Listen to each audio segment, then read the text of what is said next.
So, what's up mga ka-Alps? So, ayan, nakapag-bakasyon tayo. So, ito pala nasa likuran ko guys. Yan yung lumang bahay namin. Simula nung bata ako, nung maliit pa talaga ako guys. So, ayan yung bahay namin. Ayan, may mga baha-baha pa dyan.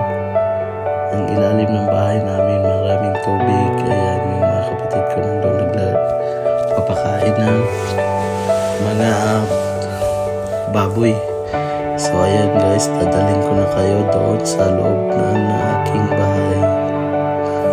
So ayan yung makikita yun dyan, yan yung may harang pa yan, yan yung hagdanan.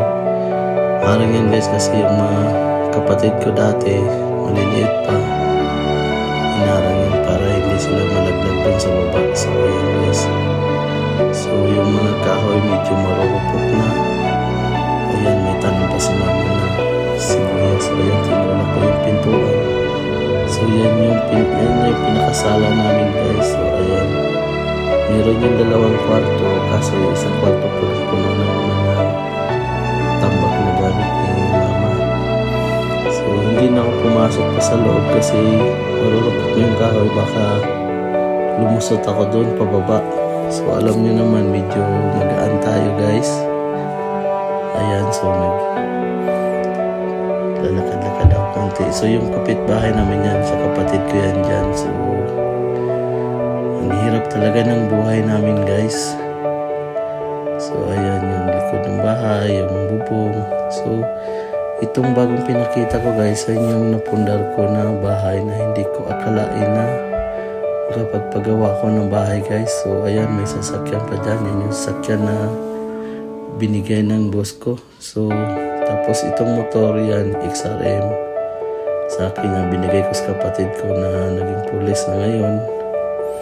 So kasama pa yung may aso doon, tapos yung isang motor sa airpot ko. So ayan guys, ayan. So dadalhin ko na kayo sa loob. Tapos yung pintuan pala guys, nagpa-ukit ako ng Canada dyan na maple leaf. So yan yung pinakasala namin guys. Ayan, so may TV, yung mga sofa. Nung umuwi ako galing abroad, lahat yung mga gamit na yan, binili ko yan guys. Ako yung namili. Yan, pati yung misa na kainan namin, yung water dispenser, yung ref, tapos yung dalawa cabinet sa taas. Ayan yung blue at sa baba. Ako nagawa yun guys. Ayan, tapos bumili raw ng gas range. Ito yung hagdanan na papunta taas. Tapos sa gilid dito sa baba may kwarto dyan sa airpot ko yan. Andyan sa airpot, so hindi pa masyado tapos yan guys. Ayan, so paakyat tayo. Ayan,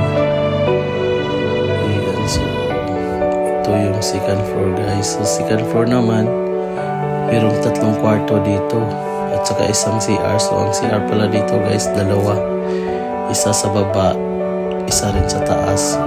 Ayan yung kwarto ko, medyo nakalak pa yan guys kasi kinuha pa ni mother yung susi niyan kasi nilak niya yan. So hindi pa napinturahan yung pintuan. So dito sa kabila naman, yan yung kwarto sa anak kong babae. Anak kong babae, so tulog pa siya, sarado pa yan.